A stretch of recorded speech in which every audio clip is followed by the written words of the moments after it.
So this is frankincense tears. Okay, these are hardened chunks of sap from the Boswellia serrata tree. It's found in Africa,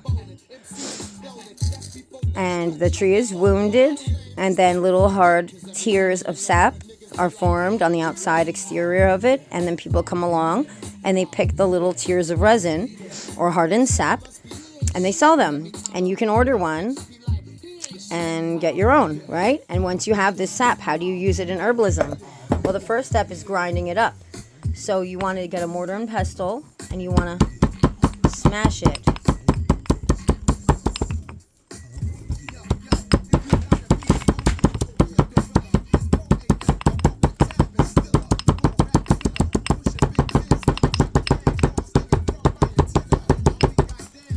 Right? And then you have powder.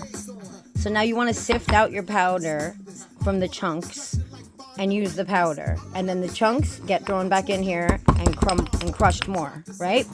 So now once you have your powder, you're able to use your frankincense for infusions. You can take this powder and you can melt it in oil, well, not melt it, but you can put it in a pot of oil and do a quick heat infusion.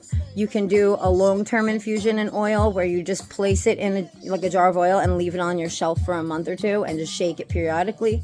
You can do a tincture where you put your powdered frankincense tears in alcohol and extract it that way through alcohol. That would be much more stronger than an oil infusion, but those are for different purposes. You can even suspend it in water. You can make a water-based spray where you let it sit in some water and, put it in your fridge so it doesn't grow mold, and you let it infuse into that water. And then you can spray that on your face. You can infuse it into vinegar. You can infuse it into witch hazel. You can infuse it into so many things. You can put it in candle wax, and when you burn the candle and the wax heats up, you smell the frankincense oil.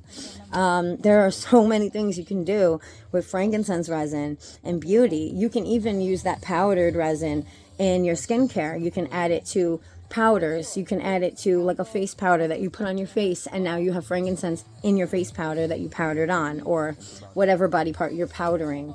A foot powder. Like, you can add it to like anything. So the first step is to take your hardened resin tears and you crush them up in a mortar and pestle, or any way you can figure out to crush them up. I mean, you can put it on the ground, put a piece of wood on it and stomp on the wood and grind it up that way, or a rock. I mean, there are so many ways you can crush it up. Blenders generally have a hard time breaking them, from what I've observed and heard.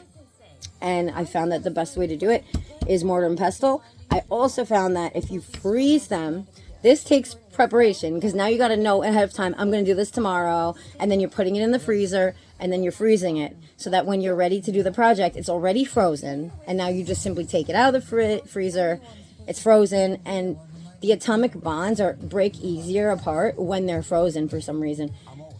Similar to like when you have cannabis and you want to extract the THC, the crystals come off of the flower much easier when they're frozen. So a lot of times we'll actually put the cannabis in the freezer before extraction because we want the crystals to come off easier.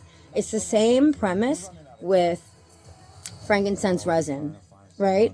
You put it in the freezer, and because it's frozen, it just makes it easier for the atomic bonds, like it just, for some reason, it's easier. They break off easier. So it's easier to crush it up when it's frozen. So that's how you use frankincense resin. You break it into a powder, and then you just put it in whatever you want to put it into. Have a great day. Hope you enjoyed learning about it.